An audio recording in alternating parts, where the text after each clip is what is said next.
Hello, this is an Hello. interview for Cast in Stone. My name is Dr. Nathaniel Adam Tobias Coleman, and I'm joined by, please, would you introduce yourself and your profession? I'm Marti Burgess and I am a lawyer. I work at a firm called Knights. I'm one of the partners, and I've also been involved in sort of, I guess, civic activities in the city of Bristol. Thank you, Marty. Welcome. Um, the purpose of this interview is to think through the contestation of the statue of Edward Colston in Bristol. Would you please tell me how you came to be interested in the statue of Edward Colston? What brought it to your attention? I guess so Colston is a name you hear in and around Bristol. So there's a Colston Street. There have been various schools all named after Colston. Our local main music venue was called Colston Hall, and it was the name my brother went to Colston Collegiate School. As it was, as it was then called, was Colston Boys School. So it's something that it's been a name that I've known about, and not really. He was, as far as I was concerned, he was a sort of a good person. My brother used to have to march from his school, which is in Stapleton. If you know the city of Bristol, Stapleton to the city centre is not a short walk. He used to walk in procession from Stapleton to the city centre and be given a Colston bun, and it was meant to be a sixpence, but I think they used to give them, originally it was sixpence, they used to give them a coin or some money every year. And then I had various relatives and people I know. In fact, I applied to go to Colston Girls' School. I did get in, but I chose to go to another school, in local school in Bristol. So Colston's something that's been a name I've known about since probably the age, I, I reckon 10 is probably the first time that Colston, the name of that, the school, something I became aware of. It wasn't Mm. until I would say I was in my late 20s, early 30s that I understood that Colston was a person who trafficked enslaved Africans or was interested in that. So it wasn't until that point, and that was through a Mm. family friend, Paul Stevenson, who's a sort of close person that my mum and dad knew, and so he's kind of in. He used to. When my mum was at school in Bristol, my parents came here in the early 60s, not together, separately. Paul Stevenson was the support teacher at my mum's school, so it's somebody who's always been a family friend, and he kind of talked about. I remember. I think I would say I was in my late 20s. He had left Bristol and came back, and one of the things he had a being in his bonnet about was the veneration of Edward Colston, and it wasn't until then I'd even knew anything, what I knew the significance of the persons to the trafficking of enslaved Africans. So from that point on, I boycotted the Colston Hall. I didn't. Colston Hall was the concert hall. I saw my first concert. I went to see Cameo there with my mum when I was 14, and I then went in my 20s. I boycotted it. I didn't go back into that building until Paul Stevenson asked me and some friends I was working with to do an event for to commemorate. I think it's called Slavery Remembrance Day, August the Mhm. 23rd. And he Mm. asked me to, and I said to Tomorrow. him, "It is actually, isn't it? Yes, tomorrow. Gosh!" And he asked me to do an event there because I've been involved in the events industry as well as being a lawyer. And I said to him, I distinctly remember saying to him, "Well, Paul, the reason I boycott the venue is because of you and your campaign." And he said, "Okay, but if you now we're on the mission to change everything." He said, "I want you to do this. Please do this event." And it was part of the legacy. I think it was called the Legacy Commission, which had been set up by the then Lib Dem led council to look at the way Bristol celebrated 2008, the abolition of and as part of that, they set up a fund to look at the legacy of this the period and Paul Stevens was running it.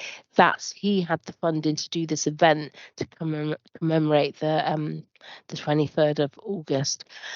I went when to the, when did this event happen?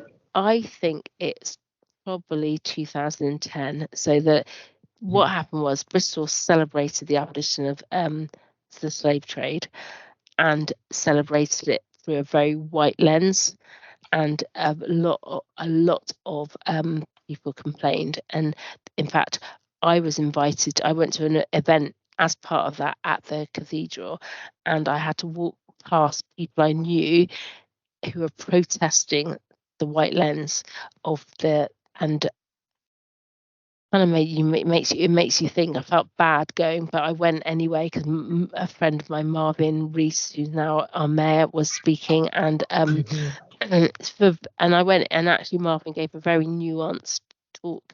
He spoke at the cathedral, gave a very nuanced talk, and Paul Stevens and people were involved in the organisation of it. I think that the event we did was 2010, 2009, but my memory, I'm getting old and my memory's not that good, but it was around about that time. And I remember Paul Stevenson's. I did the event, and we had all the great and good of Bristol. And Paul then said, "Do you know that the Colston Hall is about to come out of public ownership, and they're setting up a Bristol Music Trust?" He said, "I want you to apply to join the board." And I said to him, "You've already got me to do this event. Now you're telling me I've got to join the board." And he said, "Look, I said, "Look, I've boycotted this place. This is the first time I've been in it for the last 10 years." And he said, "Now is a case of being around to be part of the change." And he says, I'm encouraging you to apply to join the board," which I did. And alongside that, he encouraged me to get involved in sort of civic life, sort of outside of the family business, outside of being a lawyer. And so I did. And then I guess that was the catalyst for me thinking about being inside the tent rather than being an outside the tent person. Does that make sense? It does. I just talked at you now. I'm going to shut up. No, this is inspirational, and I can hear the inspiration that Paul Stevenson has provided you over the years. You mentioned a boycott that you did of Colston Hall. Of course, Paul Stevenson, in another aspect of his contributions to the city, is famous for the Bristol bus boycott. To what extent do you think there is a relationship between Paul Stevenson's work on the Bristol bus boycott and Paul Stevenson's work with you and inspiring you and alongside you with regards to Colston Hall and the Colston statue and Colston memorabilia more generally? I guess it's there's a link in the sense that it involves the same person, and it shows Paul Stevenson, someone who's been quite influential in sort of my life, and also I guess my parents. I mean, so the Bristol bus quit where it happened, I think before I was born, but I guess my parents were not natural activists. They were more like get their heads down, do the work, and put up with all the rubbish that they have that you have to put up with as a black person. So they were not involved in the bus boycott. My mum was in that. She was quite young. And my mum had kids young, and my dad was not a natural activist. But when I talked to them about it, so within that, the names within the Bristol bus queue, like Guy Bailey, someone I know very well because he was somebody who played cricket with my dad, and someone I used to call Uncle Guy, and then sort of Roy Hackett, all of the people involved in it. As a kid, I was surrounded by these people, but didn't really appreciate what they had done. The bus boycott led to the Race Relations Act. That's something I've only appreciated now as an adult. I didn't really have a sense of that they were involved, but that Guy Bailey and my dad and a group, they were all involved in this establishment of Bristol West Indies Cricket Club. And I guess now I look back on it, Bristol West Indies Cricket Club was I don't know. I went to a pretty much all white school. I was born in. I was at school, and I was the only black girl in my school, apart from one other person who was much older than me. She left until my sister arrived. My sister's 6 years younger than me, so you got to imagine that chunk of my school life, I was at an all white school where there was in terms of black girls, there's nobody else, and so which school was this? Was this Shield Road Primary?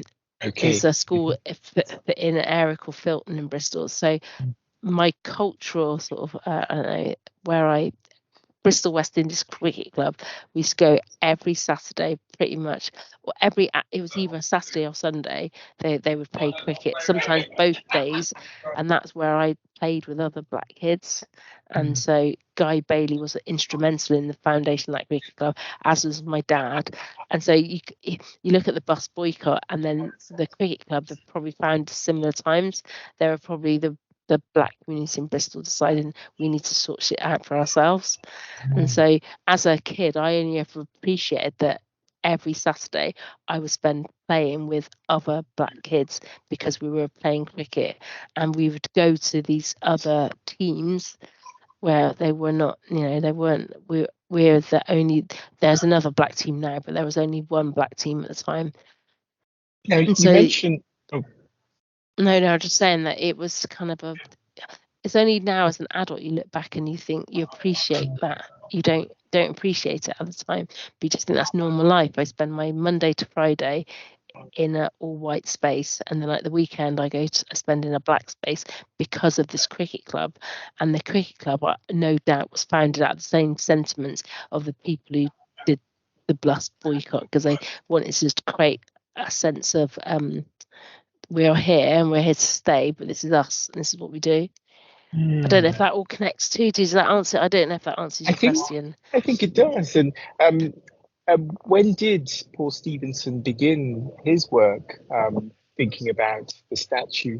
You said he went away and then came back. I definitely think it was the mid-90s. I think because he wasn't in Bristol. Paul Stevenson went on and he left. After the bus boycott, he left Bristol and he went off to do various. He had sort of national jobs. He was on the press commission. He was kind of like he was vilified as a hate figure by the press council for because he likes to drink. Paul Stevenson. Yeah, so he came back. He moved back to Bristol, and he bought his house. I mean, his daughter, my sister, good friends. I've got a sister who lives in Mallorca. His daughter lives in Mallorca, so I see her at least kind of once a year. But yeah, he just come back to Bristol, and I think he kind of saw it's unfinished business. Now, like the Bristol boycott in the 60s, there was a black-led protest in the 2020s and 2020, a Black Lives Matter protest, and it was during that protest that the statue of Edward Colston was toppled. What specifically black voices have been raised in contestation of the statue, and what have these black voices been saying? So between the 90s and the statue falling down, there was a very, I would say, led by certain people. I don't know if you've spoken to Pat Hart. So Pat Hart runs a radio station. He did run a radio station called BCFM, and he would do a chat show in the mornings, and pretty much nearly every morning he would campaign about the statue, and so I would say he's one of the voices which were really consistently anti. Paul Stevenson consistently anti. A lot of people who say they were consistently anti in the movement probably weren't, because they probably saw there were bigger things to do, and I mean I was quite in terms of what happened with the statue, I would have been comfortable with contextualization of some sort, or a movement to a museum. The falling down the way it did was not something I kind of anticipated or campaigned for. I mean, contextualization was the primary goal for people like myself. It was the kind of the untruth of it being there with the night, virtual sun and all that, which was the thing I objected to more. And kind of like the statue's statue, but then the hall, of which I was a board member of, I felt like that there were so many people who boycotted it. I felt like that was more important than the little statue. But it did come down, and I think on the day it did come down, I was kind of celebrated it. In terms of the actual who brought it down, and that in itself is quite controversial. On the day of the actual march, there was quite a lot of conversations, because I didn't go. My daughter went, I didn't go, because there was a lot of conversations. We're in the middle of a pandemic, and the people disproportionately affected was our community. So, as sort of seen as somebody's kind of like at the forefront of change makers, as we call ourselves, it was felt that we had a massive debate over who was it, and the vast majority of us chose not to go on the day. And I said I didn't anticipate that was going to happen. So. And you said it was controversial. In what way was it controversial? It was mainly pulled down by a young white anarchist, rather than sort of black people who've been campaigning for years about either contextualization or removal. So it was pulled down kind of in a sort of anarchic way.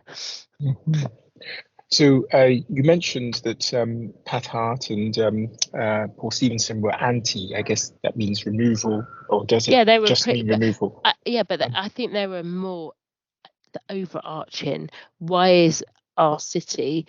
Why do we have Colston Street, Colston Hall, Colston Avenue? Why have we got Colston Girls, Colston Collegiate, Colston? My kids went to Colston Primary. It's the nearest school to my house. So kind of it was those of us who were working on a strategic campaign. We kind of saw the statue wasn't the big prize. So the Colston Primary was seen as the low hanging fruit, state run school in a city, and that was it was one of the first to go. The Colston Hall, seen as again state funded, commercial. I was on the board, so I was campaigning inside, and then it was seen as the schools were the easiest things to deal with. Schools in the Colston Hall were the easiest things, as they were the sort of the low hanging fruit. The statue was seen as one where, I don't know, it's just seen as one where I said I was all for contextualization in the same say, like the Smithsonian, the George Washington statue, contextualize it, and then it explains it. But as I said, when it fell down, I don't know, it's one of those weird, like happy emotional moments, because just seeing how easy it just fell over. Really, it looked like there was, it was obviously people who know how to do stuff pull things down, but it was just went down so easily, and then it was hollow. I don't know if have you seen Vanessa Kisuli's poem? No. It's great. It's a really great poem, and she focuses on the fact that it was just this hollow, quite insignificant piece of metal, really. But when you're walking past it, because I used to walk at that point, I was walking past it pretty much every day to go to work, and every day you have that emotional. Some days you'd ignore it, but most days you kind of acknowledge that you're walking past this piece of shit, and just see it fall down in that way. How did it make you feel every day when you walked past it to work? Depends. If I was focused on work and what I was got the day ahead, I probably wouldn't this is every day for a long time. So maybe sometimes just walk past without thinking, but the days I would think, it's a slight anger feeling, and quite often I did spit when I was walking past it. Yeah, just that feeling of and powerlessness, because the debate around it and as I said, I was a contextualization campaigner, but even that wasn't acceptable to the pro keep it there. And So then you tell me about the contextualization campaign. Who was involved in it, and what happened? Nothing happened. So they came up. First of all, it was. I always thought that for me, a correct contextualization should have been something of equal status. So if is of a certain size, to having something equivalent, given the counter argument, because both are part of the fabric of the city, aren't they? He's part of the fabric. The fact that so many things are named after him is a historical fact. The fact that in 18 whatever, when they put the statue up, they decided that he was such a significant person in the city's history that they'll put a statue up way after, 100 and odd, maybe 150 years after he died. So the fact that they decided to put a statue up of this person is of historical note. And then to contextualize that, I always had in my head that you would have a black woman or a black family of equal physical stature opposite, and just putting the two things together and saying, so this is who the city is venerated for the X amount of time, but the reality is this is the impact. So I kind of like that something, and we had a lot of talk about it amongst us. So I was part of a group called Countering Colston, and actually the statue wasn't really the focal point of our conversations. And there were some which were more of the sort of remove it, stick it in a museum, explain it. Some of us wanted, I kind of liked the idea of having the physical thing, having the two things there. And some people were kind of like, take it away, just take it away, don't have anything there at all. But in what way did you try to operationalize your dream of an alternative oppositional statue? Being part of conversations, and I think potentially or possibly people were frustrated with the continual conversations like that. And so there was conversations, and it ended up that it just became this little tiny plaque that Madge Dresser was thinking. And Madge is problematic in the sense that she always used to say, oh, but you've got to think about all the people, the other people who see him as this great son of the city, and she was kind of so potentially, and I'm not accusing Madge of anything, but I think potentially in the whole way when people reflect back on it, she was the wrong person to be looking at a contextualization project, because she was not somebody who was of African Caribbean descent or of she wasn't an impacted person. She just had a knowledge of different things, and so they went down the route of putting an additional plaque, and it was quite mealy-mouthed and pathetic, really, if you think about it. And there was a debate about the wording, and that went on for ages. There was a lot of dispute. There's this guy who's Francis Greenacre, who is somebody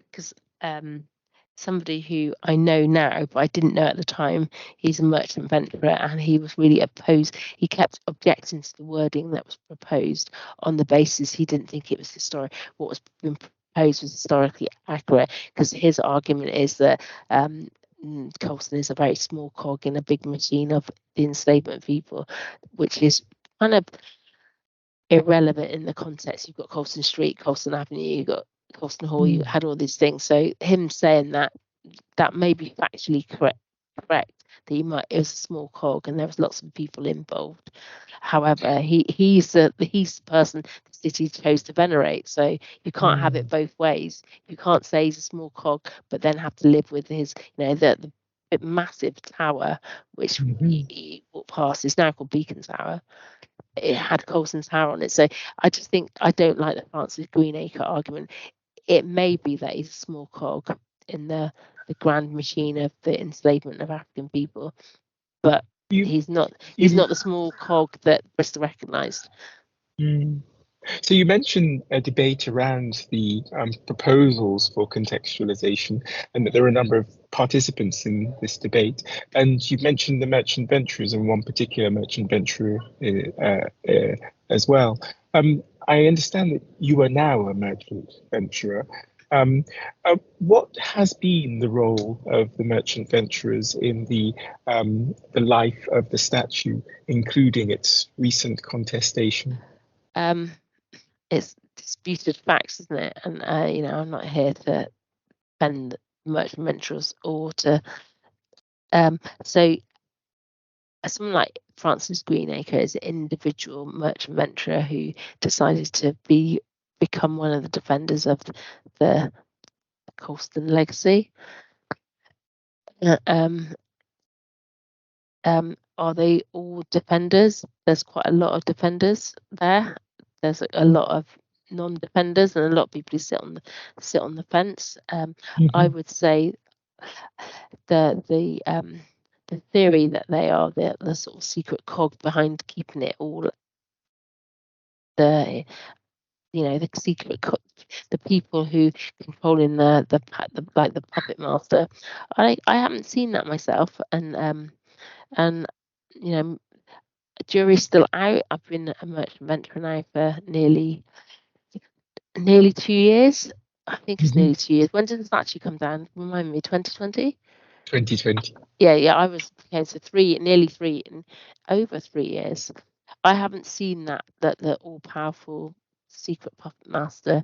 I haven't really come across. I don't believe in it. I just think they're primarily like a group of a lot of old white men who just like to drink together and have quite a lot of budget to do so.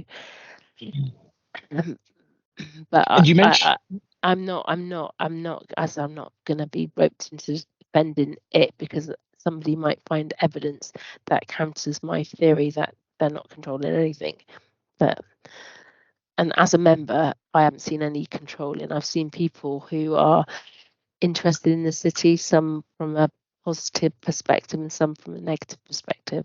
I've met now, so Francis Greenacre, someone I kind of like avoided for ages, but I'm sure the lady who runs the organisation engineered. We sat together a couple of dinners. There's a lot of dinners, these big dinners, big long banqueting table. And what were those conversations like? The conversation with him was quite interesting because he's, most people are quite polite, aren't they? And so he was quite polite, and it was clear. Did you talk about the statue or about the hall, or just about the whole thing, just the whole different perspectives and stuff like that? And it was an okay conversation. I mean, I didn't leave feeling I've been really terrible. This guy's a really nice guy. I didn't leave feeling that. I did leave feeling that there's nuance in everything, and he's obviously chosen to be an advocate for a particular school of thought. Were there any points of agreement as opposed to disagreement? The agreement is that the city it's got a collective history, which is that my viewpoint is as equal as his. So I think that's probably only where we came to the point, was that is his perspective on things, whilst wrong, and that's me being subjective, whilst wrong because it is wrong, it kind of needs to be heard. But I'm on, as far as I'm concerned, I'm on the right side of the arguments, but there's good reasons why we should keep talking and thing. But it's wrong. anyone who defends white supremacy and symbols of white supremacy is fucking wrong, and I'm not, and so I don't think we'd ever agree. Whereas he sees it as that, that bad people are also good, which is just beep, beep, beep, and beep, and beep, and beep, and BC and RC and all of the Jamaican cuss words I can say, but it's wrong. Bad is bad. Whether it's 400 years ago, 200 years ago, 10 years ago, 1 year ago, it's bad is bad. And I'm not ever having it that you can be a defender of someone like Colston. And the worst thing is that the statue of Colston, the fact that it was put up 150 years after he died, and the fact that people defend it in the context of today's world and don't understand seeing that as a symbol of white supremacy, I can't get my head around it. I can't. And so I know all the criticisms of me being a merchant venturer, I've got my own personal reasons for doing that, but ultimately I'm never going to sit in a room with anybody and I don't know, it is what it is, isn't it? And a statue of Colston is a symbol of all the things that are wrong with the world, particularly white supremacy. Thank you. You're, as well as being a merchant venturer, you are a lawyer. Please stop me if I stray into territory where it'll be impolitic for me to be asking you these questions or you to be replying. But with regards both to removal and contextualization to possibilities that you put on the table, what regulations or laws might have prevented either or inhibited either removal or contextualization? I'm thinking about heritage protection laws, local government, ownership or property rights. Yeah, I don't know. I don't know. I know some of the arguments that have been bandied about, but the reason nobody was brave enough to do anything as politics. As much I support Marvin, but I get, why was it left to the black mayor to do something about it? Why didn't all the other white politicians that came before do anything about it? The optics of the black mayor making a decision to take it, yes, that would have probably bolstered his viewpoint in always standing amongst a specific group. But would he have won a second election if he'd made that his I don't know, the hill he was going to die on? Probably not. So why is everyone saying, oh, Marvin should have done something? Why didn't we've had how many leaders who didn't do anything about it? And it's not like the debate from the date it went up, there was debate about it. From the date it was put up, there was debate about it. So don't put it all on the black man that he should have done it. He should have done something. It's on everyone's watch that they could have done something about it. So that's my view. I think it's just anyway. I just think it's just typical. It's down to we've got to carry the burden for other people's stuff. So you mentioned Mayor Marvin Rees. He did do something about this. He set up a We Are Bristol History Commission. Yep. What, from your perspective, was the We Are History Bristol Commission? What did it do in terms of the contestation of the statue? I mean, that came after. So that's the statue comes down and he sets up the group to one, initially decide what to do with the mashup statue, what's now in the bottom of the river, which they decided to put it on display in the M Shed. I'm not sure whether it's still on display, but it was put on display with all the sort of protesters thing.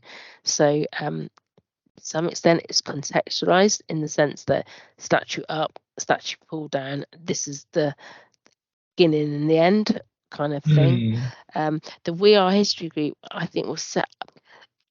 I don't really understand the output of what the group was about. But Okay. I know a few people who are on it. Sean Sabers was on it, and I think the focus for them was what to do and how to explain putting on the Shed exhibition. I mean, whether it has a longer lasting legacy, I don't know. That there's quite a lot of controversy about it, in the sense that who was chosen to be on it. Did they? I mean, as part of the Countering Colston thing, that even fair play to the Radical History Group and the sort of amateur historians who were involved in that. They had kind of a disproportionate impact on the one, generating knowledge about Colston, real knowledge about Colston, not pretend knowledge, or not anecdotal knowledge. Which had they perhaps been brought into the fray a bit more with the history group, possibly. But then that they are the issue I have with, because I got thrown out of Countering Colston when I became a merchant venturer, which I thought was kind of is not that they don't really understand that I could still be a member of Countering Colston, because I still fundamentally believe in the Countering Colston movement. But just because I'm a merchant venturer, they threw me out, and they didn't understand. And that's where I think it makes it difficult for us as Black people to be part of any sort of anarchism, because this is just one person's view on the whole. They'll have a different perspective on it, because I understood they had a vote and it was quite democratic, and they agreed to throw me out, and the majority and Joanna Birch Brown also got thrown out for joining the We Are History group. So it'd be better, I think, if you all got a same viewpoint. Then it's like you've got to be a broad church and include people who have different methods. So, Countering Colston, what were the working methodologies of that? How did a number of people who turned out to be coming from a number of different perspectives, how did they work together or find ways of working towards a common aim? We used to meet often, which is always good, and think about next steps. So focusing on as I said, the approach of focusing on one, academic rigor, having that they did a lot of research, the Radical History Group, leaning on people like Oliver Atelli, like yourself, and all those people who had the sort of different perspectives on what was going on with the sort of Rose Must Fall movement. And so understanding that if you're going to campaign for something like the what Countering Colston was about, then you needed that that academic rigor behind you, and also you needed to have real numbers. Like, I think the statistic around how many people were transported by ships owned by or where Colston had interest, it made it real. And then also the amount of young kids who died on those ships kind of made people. So I think that's where did those academic facts come from? So there's a guy called, I can't remember his name, Mark and Roger, who are the Radical History people. And then there was also the work done by people like Hillary, I can't remember his name, the historian who, Beckford, is it Beckford? Yeah. Hillary Beckles. Beckles, that's it. And so, and all of that was doing work. And there's I guess there was less reliance on the people within Bristol University doing the work, because they're kind of late to the party. They're kind, they've got involved now because it's to some extent they've got involved, because Olivet wasn't at Bristol then. She was in Bath the first time I met her. So kind of relying on the statistics and the historical facts gave Countering Colston more than, someone like me, I'm anti-Colston, but what's my when I was discussing it with people, it's based on how I feel about stuff. And I think having the having the academics and the radical history group who were coming up with numbers and historical facts enabled that the anecdotal, I hate this because. Does that make sense? Yes. And how did one become a member of Countering Colston? And who were I members? I don't know, and that's with the sort of anarchic movement is the kind of literally how I think we formed, and other people's memory might be different. Sounds like that's what that's what Kate or the Queen said about Harry, and everyone's memory is different. Was when so there was a Colston church service. Had we met before? I don't know if we'd met before. I knew Cleo Lake because her daughter and my daughter were at school together. And I think we went to something where we got chatting about the Colstons. I don't know, but all I know that we were outside Charter Day where there's church service where the actual Bristol Cathedral used to hold a church service where they used to go on about how great Colston was. We were all campaigning outside that church on a particular day, that particular day, and that's where I met Christine Townsend. I never met her before. That's where I met Cleo was there, so I want to say Cleo invited me, but it might not have been. But there was other people, and that this disparate group were there, and then the church. So Cleo And so had. Countering Colston had already been set up at that I don't stage. think Countering Colston had been set up at this stage. I think Countering Colston as a name came about when we met with you guys and we were talking about Roads Must Fall, and it was, I don't know who came up with the name Countering Colston, but I just remember at that we all, after the day outside the cathedral, there was these are the people involved in this, and then Joanna Birch Brown somehow managed to email me. I don't know how she got my email address, invited me to the meeting up at the Bristol University in the philosophy department, and the two things were somehow connected but nothing to do with me. I wasn't an organizer, I was just a participant, but we were all there. And what happened on that day, so Cleo had gone to Colston Girls' School. She went into the church service, and I went and sat with her. I got thrown out of the church because they said you can't be here because you, and Cleo managed to talk herself into staying because she was a Colston girls. She was an alumni, and so I got asked politely to leave. And then we got a letter. God, I don't know. Somehow there was a letter which said where the church, the verger, had accused us of aggressive behaviour and all the stereotypical. And I was thinking, I was working that day. I literally left my office, which is on Queen Square, another symbol of the whole, because kind of where I am now. But there was no aggressive behaviour involved at all. And when I got asked to leave the church, I literally got up and left. Nobody was aggressive, and it was this usual, the church person felt threatened, and out of that, I think there's sort of rage about being told we were aggressive and all of this. I think that's where it coalesced as a group, that we had a common cause. And as I said, other people's recollections may differ, and it might have been more strategic than that. But I literally came from my office, got up and thought, I know, maybe I'd seen it on Facebook or something that there was and I decided to go that day. But that's where I felt that it was Countering Colston movement was formed from that day, and then we had a subsequent meeting because we were all swapped details, and that's why I feel like it was formed. But as I said, it might have been formed earlier. Which year was this for you? When did I meet you?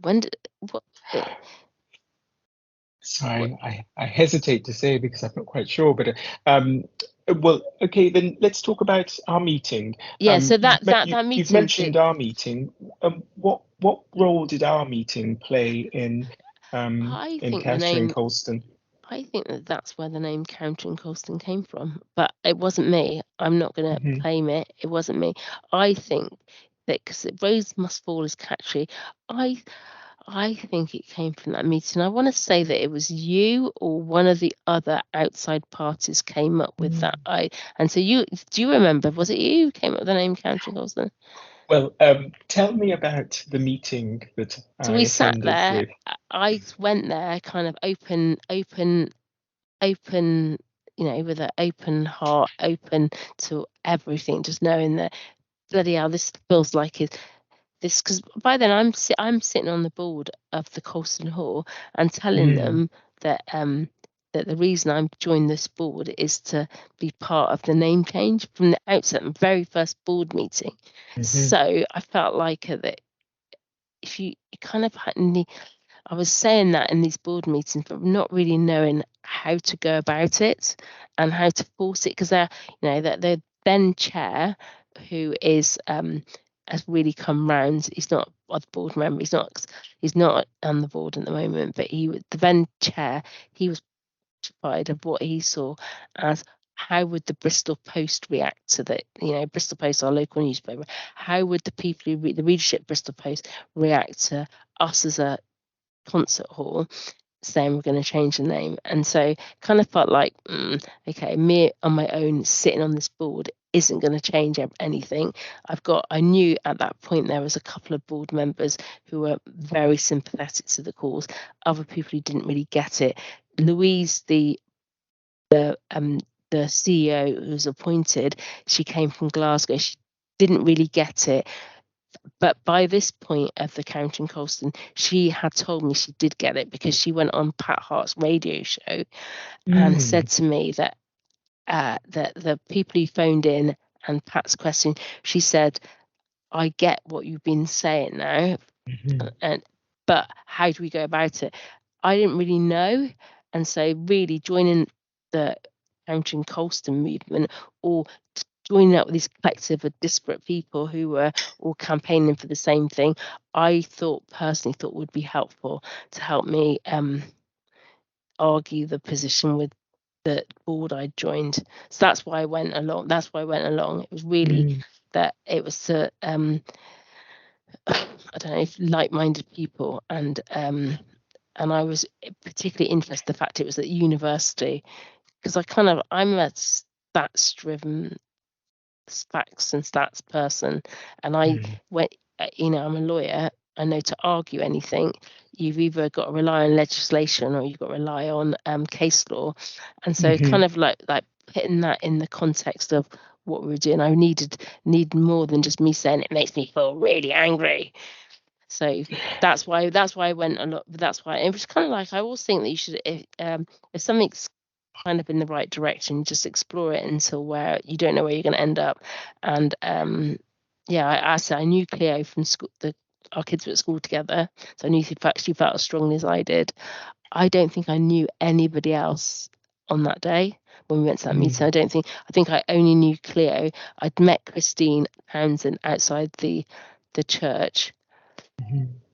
I think I met Ros Marti outside the church. She was there, but I don't think I knew anyone else who was there. Were the others involved at that stage? Who else was involved outside the church?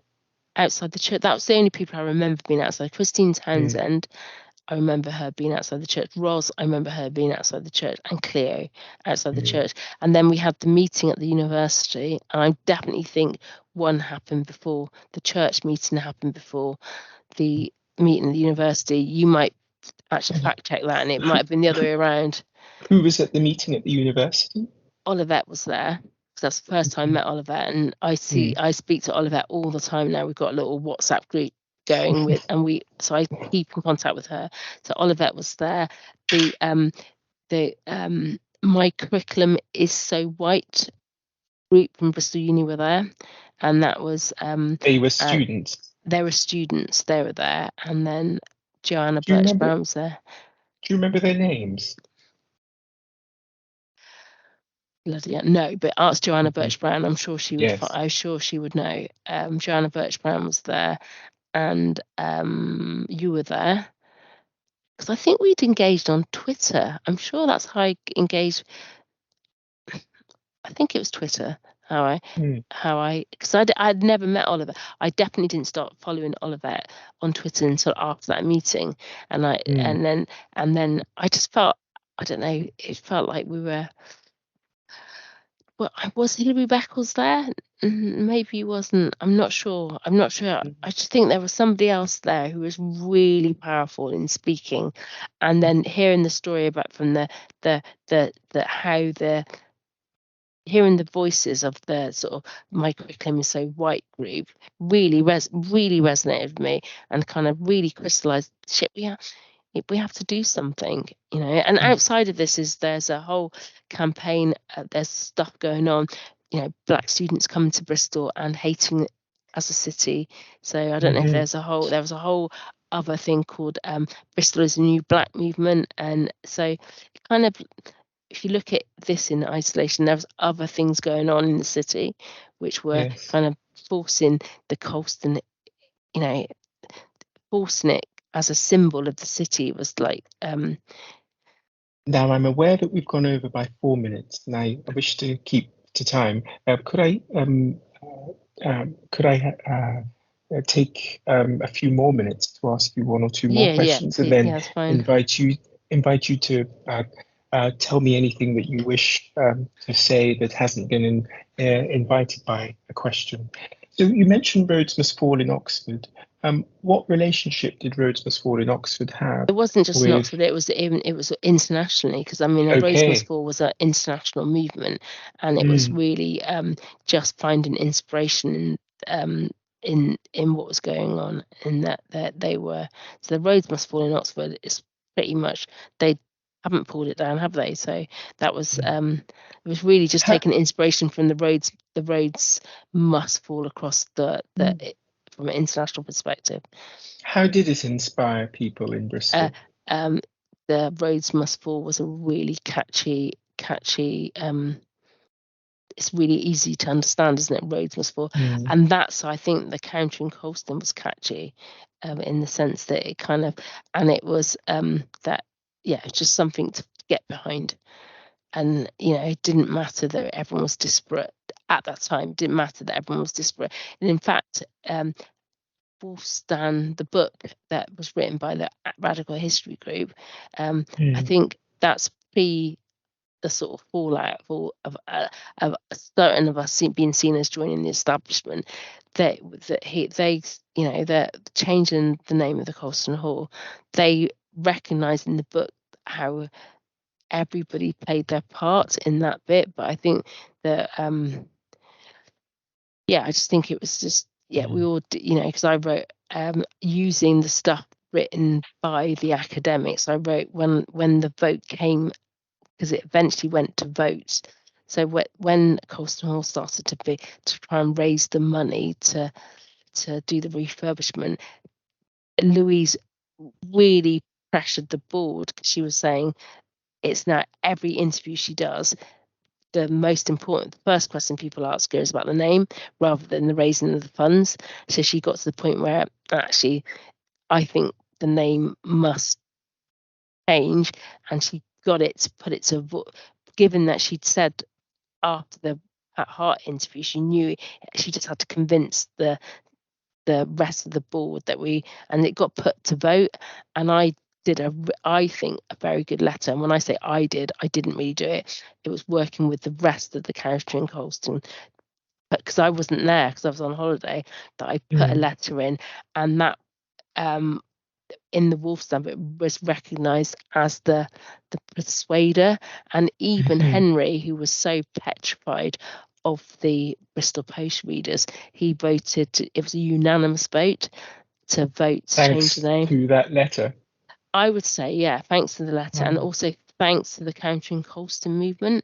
Because it was a mixture. Ros was doing her writing on the floor, brilliant. It was the constantly pushing it to the forefront, so that the Bristol Beacon, as it now is, or Bristol Music Trust, had no wriggle room. They couldn't say, "I'll push it down the road." It had to be dealt with then, and that's where if you're a movement and you stick together and you do things, then you can change things. But because you mentioned that Roads Must Fall had a massive impact upon countering Colston. To what extent did Black Lives Matter have an impact on countering Colston? I Both wasn't involved. I've been booted out by then, so I don't know. I was 2020. I became a merchant in early 2020 and I got voted off. So, but Black Lives Matter also happened in 2015, 2016. To what extent did that set of protests have an influence on countering Colston? Look, I think as a city, so I think her name's Tarana Burke, one of the people. She came to Bristol, and on a personal level, she came and she spoke, and so I think Black Lives Matter had an impact in the sense that better understanding of campaigning.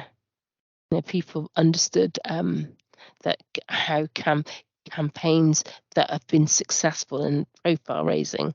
So yeah, I think it did have an influence in the sense that I think we're just better organized. If you switch device. Yeah, I'm trying to charge a Wosky because I'm running out of battery. Did you hear that? I did. Yeah, so Better. I think Black Lives Matter as a movement, it has and probably doesn't get the recognition it should do, in the sense that it's a very success. It's catchy. Everyone knows what it means. If you claim not to know what it means, then you're just one of the deniers, aren't you? So it's just easy to understand. And lastly, last two questions. We mentioned the We Are Bristol History Commission. There was also something called the Legacy Steering Group. I sit on that. So now we're known as the Legacy Commission. What we are looking at is what's the long-term impact of all of this? Is what do we do? What are we doing to say that Bristol sort of never forgets, and what are we doing that Bristol does something to recognise the disparities caused as a result of the transatlantic slave trade? And so kind of that's what we're doing. And so we have, and again, it's mainly people from the African diaspora.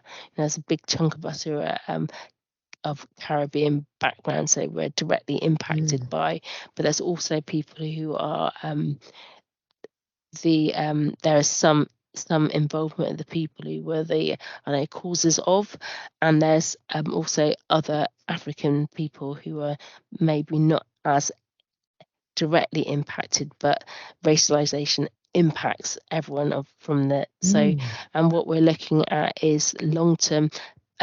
There's a memorialization. What's the city doing in terms of memorialization? What is the city doing about telling the stories? And what is the city doing about the the real structural disparities that exist? So it's kind of like it's not a short-term fix, it's a long-term project. We've got some funding and we've got really good it's getting the right people involved, and we've got good people around the table being part of the discussions, and we meet regularly. We've got some structure. We've got different groups. We've got a story house group. We've got a funding group. We've got a memorialization.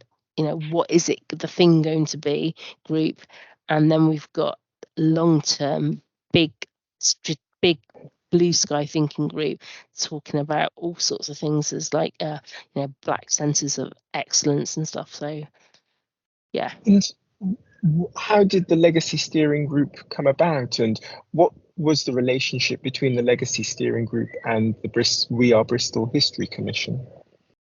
We Are Bristol Commission are represented within that, but the Legacy Commission is it's a broader thing. And so and we've kind of had a few hiccups. For example, the Radical History Group were members, and then they got asked not to be members, mainly because there's a kind of sense of leaking, and would I have, if it had been me in charge, would I put up with the leaking? Possibly, or would I manage leaking better? Possibly, but they, despite the fact they threw me off the countering Colston group, I still think they're important because, but I think that the misunderstanding from the radical history group's perspective is they, despite their sort of anarchist and wanting to campaign and make things better, they're still very white centered, and and that clashes with the black centered focus of the most of the members of the legacy steering group, because, and so it's a kind of a conflict, because the radical history perspective on it is that not all particularly working class Bristolians, they were as much as a victim of the transatlantic slave trade as the African heritage people, and that's a hard one for a lot of people to try and understand and balance.